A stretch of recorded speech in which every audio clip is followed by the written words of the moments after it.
La mirada de Carlos Echepare sobre el presente productivo. Agroeducación te invita a participar del curso de posgrado en agronegocio. En Agroeducación, la comunidad de negocios del agro, tendrás todas las respuestas. Toda la temática que tiene que ver con el apasionante negocio de la agricultura. IVA, ganancias, contrato y todo lo que necesitas saber desde el punto de vista fiscal. Cómo potenciarte y cómo poder proyectar los negocios. El momento es ahora. Capacitarte es tu mejor inversión. Sé parte de Agroeducación, la comunidad de negocios del agro. www.agroeducacion.com. ¿Qué tal? ¿Cómo les va? Bueno, feliz Día del Trabajador para todos y todas. Y hoy vamos a hablar de un tema recurrente, si se quiere, pero en el cual, increíblemente, todavía existe cierta confusión en la Argentina. Y lo que es más grave es que, aunque suene raro, lo digo por los comentarios que veo, hay confusión inclusive de parte de los propios afectados, de los principales afectados, porque creo que en realidad de esto que vamos a hablar afecta a toda la Argentina en general, porque afecta el federalismo, afecta la ruralidad, afecta la infraestructura, afecta el crecimiento como país, afecta el desarrollo como país, porque básicamente limita a la principal actividad económica que tiene la Argentina, que es la producción agroindustrial. Claro, vamos a hablar de los derechos de exportación una vez más. Vamos a aprovechar que hoy tenemos un poquito de tiempo, entre comillas, para hablar de otros temas, ya que no tenemos mercado en la Argentina. Sí existe el mercado de Chicago que está operando normalmente en la fecha, pero les decía, vamos a hablar de la importancia que tiene nuestro sector y del desconocimiento que tiene, fundamentalmente de una herramienta que han utilizado todos los gobiernos desde el 2001 hasta acá, o del 2002 hasta acá, y eh, también previo a la década del 90, a la década de la convertibilidad, se utilizó muchísimo, y son los derechos de exportación. Y empecemos por mostrar algo que todos los meses nuestro amigo David Miazo se encarga de recordarnos. El sector agroindustrial es el único que puede mostrar un balance cambiario positivo. En el mes de marzo fueron casi 7.900, casi 8.000 millones de dólares, 7.909 en realidad, de las cadenas del agro que generaron el ingreso de dólares respecto a los dólares que hipotéticamente se llevaron. Básicamente los dólares que se fueron los dólares de la importación temporaria de soja, pero neto le quedó un ingreso de más de 7.900 millones de dólares.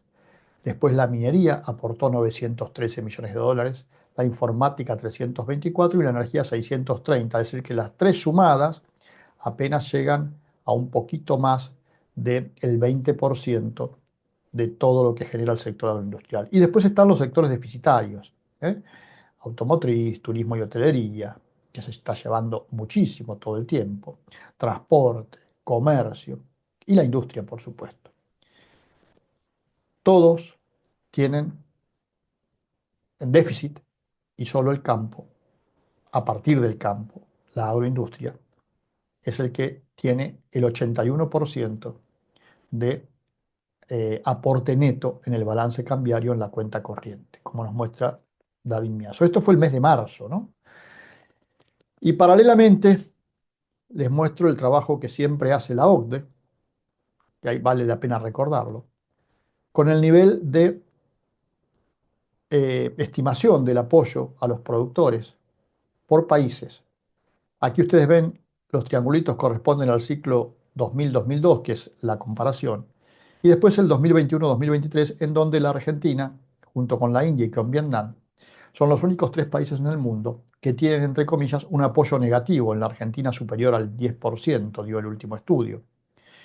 Mientras que el resto de los países, como Brasil, tiene un apoyo positivo del orden del 8%, Estados Unidos del orden del 9%, Canadá del 10%, la Unión Europea de más del 15%. Es decir, estas regiones o países le dan a sus productores agropecuarios apoyo, mientras que la Argentina es, junto con Vietnam y la India en este caso, los únicos que tienen un efecto negativo, es decir, el Estado, los gobiernos, le quitan, mientras que en general en el 97%, diría yo, o más, de los países del mundo se los apoya. El dato muestra que en 54 países que forman parte de la OCDE se destinan 842 mil millones de dólares anuales al apoyo a políticas en favor de la producción. De esos 628 mil millones de dólares, perdón, 628 mil millones de dólares se da en políticas de apoyo a los productores de manera individual. Y después hay políticas que tienden a garantizar precios, políticas que tienden a favorecer a los consumidores también mediante determinado tipo de subsidios. En el caso de la Argentina, como todos sabemos, nuestro principal producto de exportación es la soja. Año a año, el complejo sojero, más allá de los precios y del volumen de cada año de producción, pero lo cierto es que es entre 25 y 30 mil millones de dólares por año lo que ingresa a la Argentina. Casi el 40% del valor de las exportaciones argentinas, que están en 70, 80 mil millones de dólares. Eso lo aporta la soja. Con la baja actual, temporaria, de los derechos de exportación y la pretensión del gobierno nacional de volverlas a reimplantar el 1 de julio, y con los precios actuales y con la liberación del cepo ya concretada, un productor argentino de soja está cobrando por estos días algo así como 265 dólares la tonelada. En Uruguay, aquí nomás, 363 dólares. En Brasil, aquí nomás, 367 dólares. Y en Estados Unidos, un poquito más lejos, 387 dólares. Son los precios, digamos, en los sectores en los recintos que se comercializan los productos. En este caso, la soja. El productor, por supuesto, después a partir de allí tiene todos los costos derivados de la comercialización, el transporte y la producción.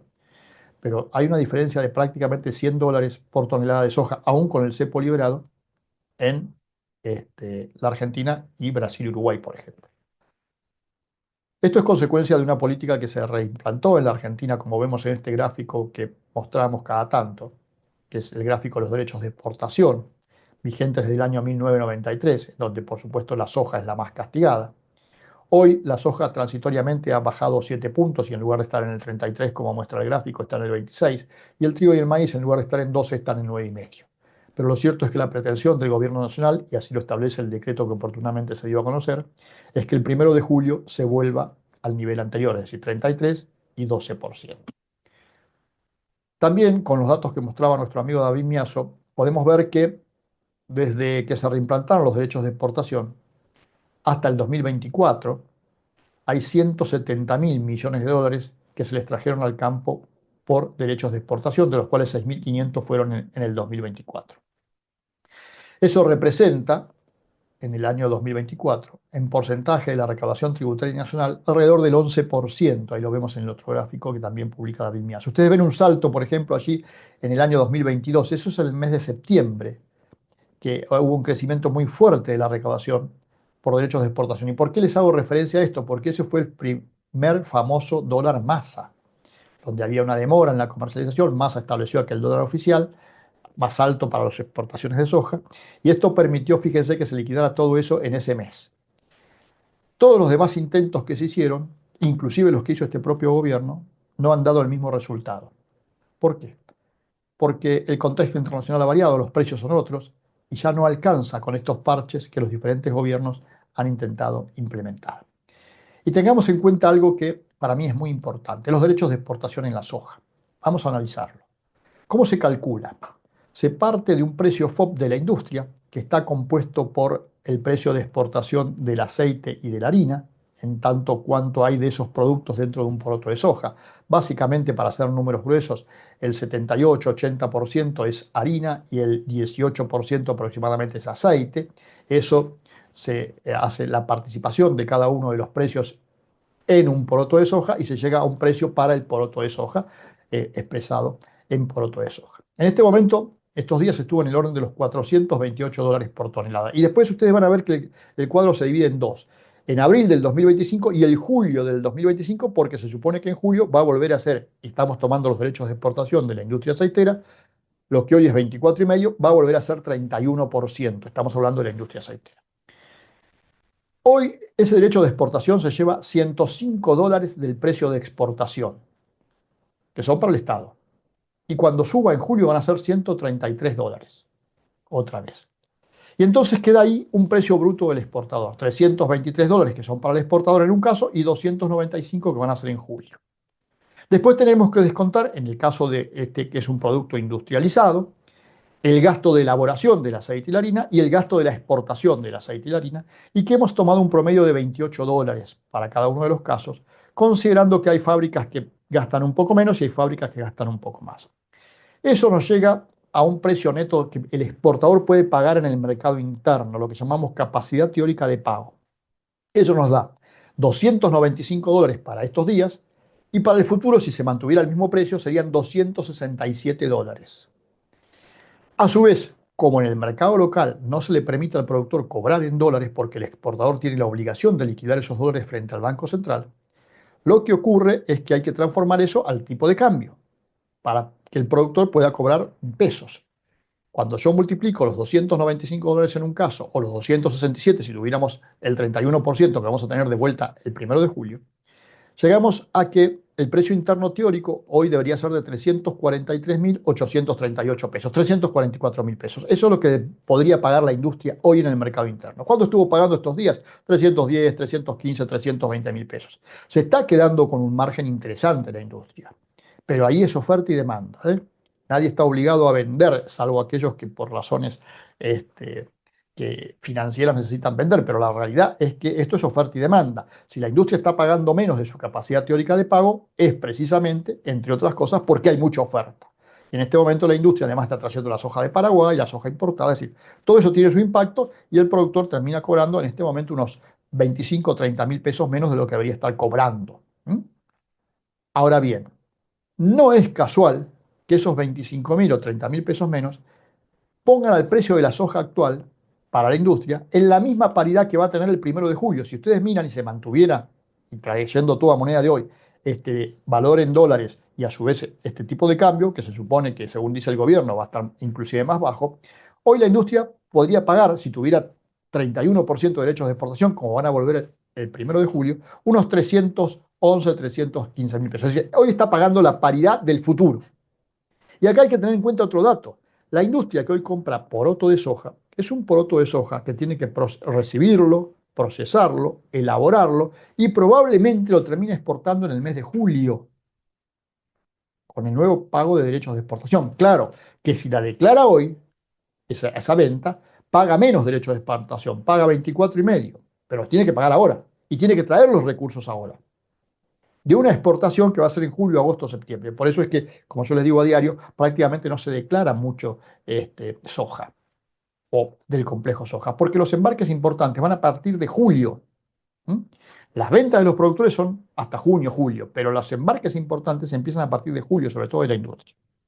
Dicho esto y para terminar, hay diferentes cálculos, 170, 180, 200.000 millones de dólares que se les trajeron a los productores de la vuelta de los derechos de exportación. Haciendo un número muy grueso, tomemos 180.000 millones de dólares, equivalen a 17 millones de hectáreas. 17 millones de hectáreas. Lo que se siembra de soja un año. Eso es lo que el campo le dio a los gobiernos de turnos, o dicho de otra manera, como se podía decir antes, pero ahora parece que tampoco se puede decir más, fueron 17 millones de hectáreas que los gobiernos de turno le robaron y le siguen robando al campo.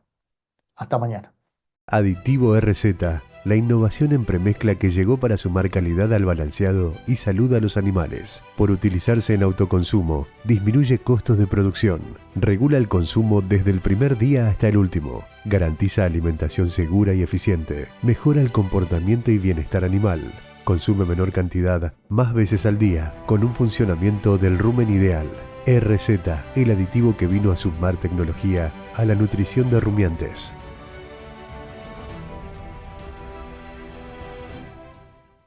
Nueva pausa, ya volvemos.